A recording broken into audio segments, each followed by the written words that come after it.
ప్రభు కొరకు ఏదేదో ఆశతో వచ్చావు, కానీ మనసులో అహంకారం ఉన్నందువలన అది ఉన్నంత వరకు నీ ఏ దర్శనం నెరవేరదు.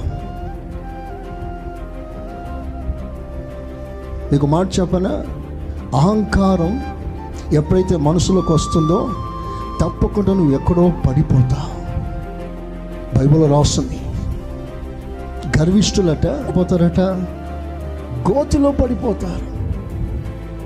అంటే అహంకారం, గర్వం ఒక విశ్వాసంలోకి వస్తే నీ స్థాయిని బట్టి, నీ ధనాన్ని బట్టి, నీ చదువుని బట్టి, నీ ఇంటిని బట్టి, నీ వస్తువుని బట్టి, నీకున్న హాయిని బట్టి, ఏదైనా సరే నీకున్న ఉన్నత స్థాయిని బట్టి నీకు కొంచెం గర్వం వస్తే నీ ఎదుట పెద్ద గొయ్యి ఉందంట.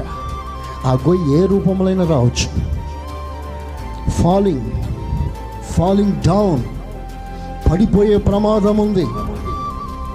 పరలోకంలో ప్రతినిత్యము